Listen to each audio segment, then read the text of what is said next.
மக்கள் நல கூட்டணி கலைக்கப்பட உள்ளதாக திட்டமிட்டு அவதூறு செய்திகள் பரப்பப்பட்டு வருவதாக அதன் தலைவர்கள் குற்றம் சாட்டியுள்ளனர். சென்னையில் நடைபெற்ற பரப்புரை கூட்டத்தில் அவர்கள் இதனை குறிப்பிட்டனர். சென்னை சூளைமேட்டில் நடைபெற்ற மக்கள் நல கூட்டணியின் 4ஆம் கட்ட பரப்புரை கூட்டத்தில் தேர்தலில் பணப்பட்டுவாடாவை தடுக்க கட்சி தொண்டர்கள் ஒன்றிணைந்து செயல்பட வேண்டும் என வைகோ கேட்டுக் கொண்டார். கிரானைட் முறைகேடு வழக்கில் சகாயம் அளித்த அறிக்கை மீது விசாரணை நடத்தினால் அதிமுகவினருக்கும் திமுகவினருக்கும் தண்டனை கிடைக்கும் என்று மார்க்சிஸ்ட் கட்சி மாநில செயலாளர் ஜி. ராமகிருஷ்ணன் தெரிவித்தார்.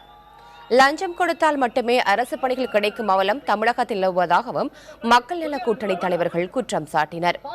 இதைத் தொடர்ந்து வேளச்சேரியில் நடைபெற்ற கூட்டத்தில் பேசிய மக்கள் நல கூட்டணி தலைவர்கள் அதிமுக மற்றும் திமுக அரசை விமர்சித்தனர்.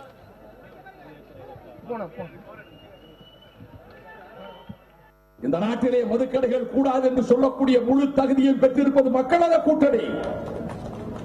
பல பேர் இதை சொல்லுகிறார்கள். நான் யாரையும் விமர்சிக்க விரும்பவில்லை. ஆனால் ஆட்சி படத்துக்கு வந்தால் மதுவை அகற்றுவேன் என்று சொல்லக்கூடிய அண்ணன் கலைஞருக்கு அதை சொல்லக்கூடிய தகுதி கிடையாது. நீங்கள் முதல் குற்றவாளி இதிலே கலைஞர் அவர்களே. இதிலே பாவ மன்னிப்பு நீங்கள் பெற முடியாது. ஜெயலலிதா சொல்லுகிறார், எனக்கென்று தமிழகத்தில் யாரும் கிடையாது, நான் ஒண்டிக்கட்டை, எனக்கு குடும்பம் கிடையாது சொல்லுகிறாரே. குடும்பம் இல்லாதவருக்கு ஒண்டிக்கட்டாக இருப்பவர்களுக்கு அங்கே நீலகிரி மாவட்டத்திலே கொடநாடு எஸ்டேட்டில் 1000 ஏக்கர் அந்த தேயிலை தோட்டம் எதற்காக? மக்கள் வாக்களித்தது சொத்து சேர்ப்பதற்கா? மக்கள் வாக்களித்தது கொள்ளையடிப்பதற்கா?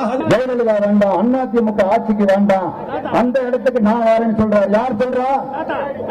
யார் சொல்றா? கலைஞரா? கலைஞர் சொல்றாரு நான் வர்றேங்கிறாரு. திமுக நாங்க ஆட்சிக்கு வரேங்கிறேன். நீங்க ஓகேங்களா? உங்க குடும்பமே போட்டு நிக்குது. கலைஞர் மனைவி மேல வழக்கு, மகள் மேல வழக்கு, கொள்கை பரப்பு செயலாளர் மேல வழக்கு, பேர பிள்ளைகள் மீது வழக்கு. தமிழ்நாட்டு மக்களை குடிகாரர்கள் ஆக்கி இருக்கிறது இந்த அரசு. உன் வீட்டு பிள்ளைகளை, நம் வீட்டு பிள்ளைகளை குடிகாரர்கள் ஆக்கிய சாதனை தான் இவர்களின் சாதனையாக இன்றைக்கு மிஞ்சி இருக்கிறது. நம்முடைய பேர பிள்ளைகளையாவது நாம் காப்பாற்ற வேண்டாமா? பள்ளிக்கு கல்லூரிக்கு செல்லும் மாணவர்கள் மட்டுமல்ல, மாணவிகளும் இன்றைக்கு சாராயம் குடிக்கிற அவலம் ஏற்பட்டிருக்கிறது.